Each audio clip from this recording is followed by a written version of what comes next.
welcome to episode 22 of Ask a Brit. Yeah, episode 22. I can't believe we're that far in already. That's, of course, the title of a Taylor Swift song.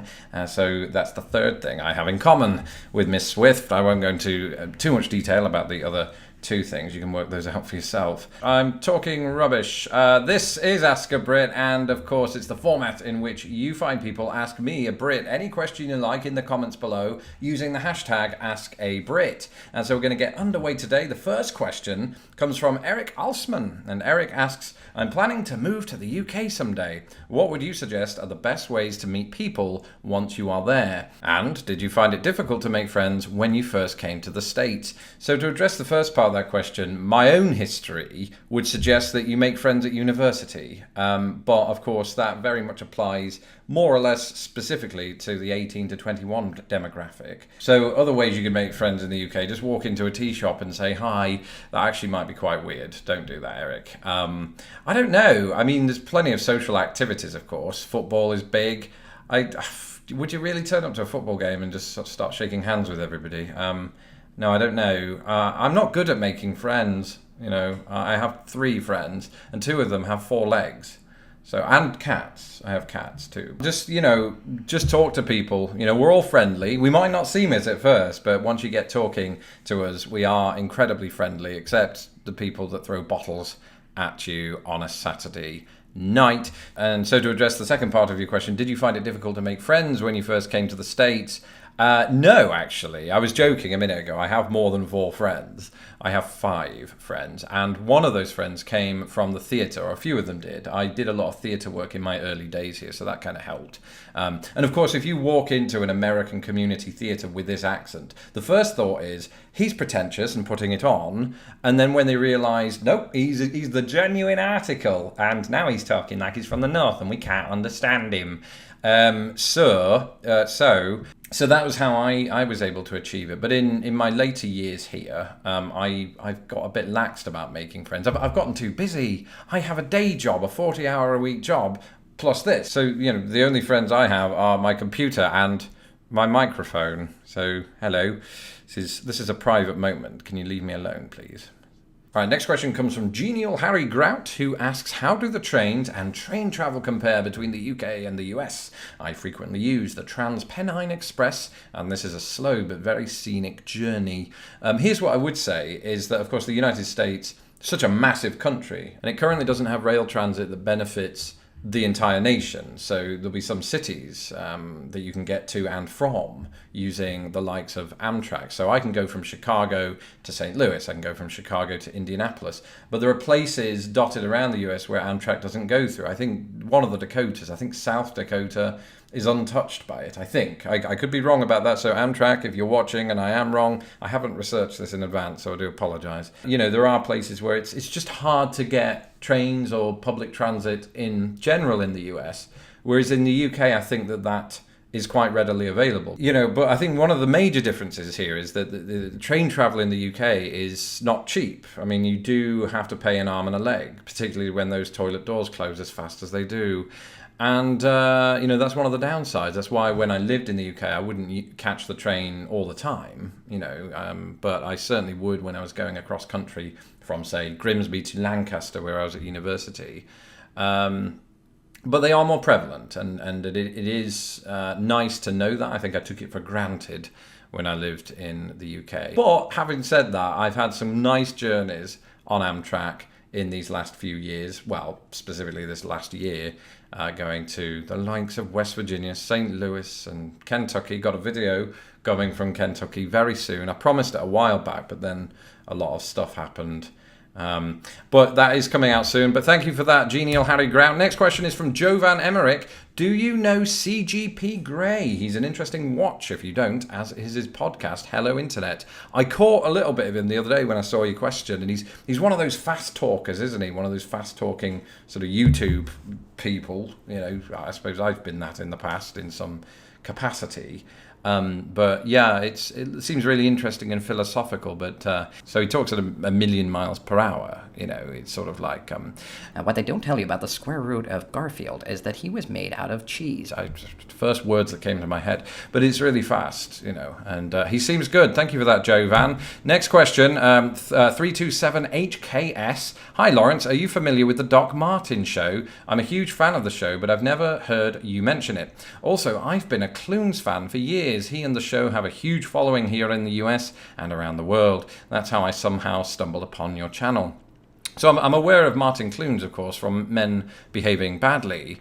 And I was aware that he did Doc Martin too. And in fact, I became aware of it, I think, maybe while I was in the UK. But I became more aware of it when I walked into a Barnes & Noble and walked over to the section that's sort of loosely defined as the British section. They have, Miss Marple and Poirot and also Doc Martin. And it sort of struck me that, whoa, yeah, there we go. There's that guy from Men Behaving Badly doing serious work. I mean, I assume it's serious. I don't know why. It's called Doc Martin. It's named after a shoe. It's not, but it could be. And but I've not seen it. To answer your question, I am familiar with the show. I just haven't seen it. It's been recommended to me, by you, by Barnes, by Noble, everybody really under the sun. 3 people, 2 probably. I have no idea. So I think eventually I will catch that and sit down with the wife and watch it. So thank you for that question. And next question comes from Beth8554. This is a follow-up to Beth's question last week when she was asking about Downton Abbey and specifically whether I could imitate Maggie Smith, and I had to concede that I could not on this occasion. But she goes on to ask, can Tara do a Maggie Smith impression? That would be a sight to behold. And if indeed she can, I'll pull it out of her and I'll bring her on camera to show the world that very thing. If she can't, it's not happening, because that would just be embarrassing for everybody. Also, how are Dali and Kafka adapting to their new home? Much better than they did the last one. The last one was 300 square feet, and they just didn't have any room to play, and I felt terrible. So actually, that was one of the chief motivators behind getting a bigger apartment. Was for them. I might come across as a self-centered individual at times, but actually they're the center of my universe, the cat. So that was my first thought, and they're loving it so far. They're loving the new bed, what's left of it after they've gotten their claws into that. But yeah, they're doing great, and I'm very happy for them. So hopefully that continues. Next question comes from Thunderbird. When did you first realize that you now call big trucks semis instead of lorries? Yeah, I did this last week I think it was in the Ask a Brit video, perhaps. And it's sort of, I think that happened early on, Mr. Thunderbird. I think I got so enamored with trucks and the open road and Route 66, man. Let's go out and hightail it. All of that terminology that you hear in the films, and I started mimicking it, and I haven't stopped since then. So that was it. It was early on, Thunderbird. Decool814 asks, what things about the US do you think foreigners would be surprised about? Ooh, that's a good question. I think often in response to questions of this ilk, I touch on the weather. I know it's rather dull, excuse the pun, to talk about the weather, but I think that's what it is, because I think before I moved here, I thought it was sunny beaches and palm trees, everywhere. And it's not, it's not. I've said it many a time, but the Midwest is replete with extreme weather. Yes, it has the hot temperatures. They're humid a lot of the time, and palm trees are more for California and Florida, I think. And it's almost unbearably hot in the summer. In fact, it's unbearably hot right now in autumn, which is unusual. I will say that. Fall in Midwest is typically quite a sight to behold, but this particular autumn, it's as if summer didn't know how to leave the party, and the party is continuing, except it's one of those parties with 1 or 2 unwelcome guests, bees. But then you get to the winters, and the winters are just an abomination. They are utterly unfit for human beings, especially ones that like to parade outside naked, as I never have. I've never done that. I don't know where that came from. But winter's terrible. But it's not as bad as all that. I think, in fact, last winter here in Chicago, it was actually quite weak for a winter. So I think things are getting warmer, as we know. So I might have to change my viewpoint on that. as we go. But for now, the weather is something that I think a lot of people would be surprised about. And Decool814 also asks, what's the worst movie you've ever seen? Police Academy 3. No, 4. 5. It was Police Academy 5, the one where they go to Florida, Miami, I think. Birdemic was pretty high up there. What about films that everyone loves but you hate? I'm asking myself this now. I thought I'd throw in an Ask a Brit question. Tropic Thunder. Don't like it. All right, next question from S. Terry. Do you like peanut butter and jelly? If there's nothing else in the house, I do. Okay, and last question today. This comes from JPWCPA.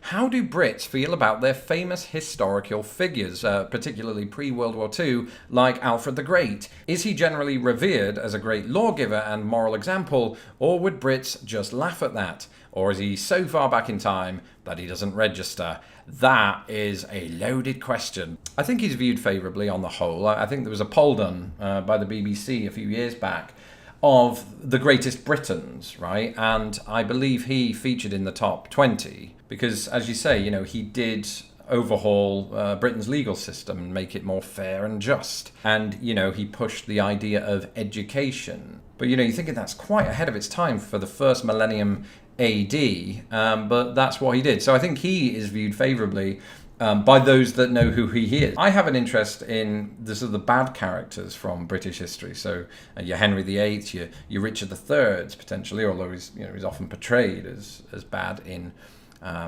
literature and specifically theatre by Shakespeare. I find all that fascinating, and I've forgiven them. After all this time, you know, you got to live and let live. Yes, Henry VIII had his wives killed, but, you know, he was good with animals, so there is that, and I like animals. That's it for this episode of Ask a Brit. Join me next week when we have episode 23, and of course, in the week, we will have some other videos coming your way. I just want to do a quick shout out to the many thousand subscribers that we've gained in the last week. This is terrific. Most of you seem to have come from the UK, so hey, if you have a question for a Brit, why not? I mean, you are yourself British, so you may already know the answer. But, you know, ask me a question about my time here in America. Anything. You can even ask me my favourite cheese if you want. I won't tell you the answer. It's a government secret. But of course, if you do ask me any question, do use the hashtag AskABrit in the comments below. Until next time, have a good one.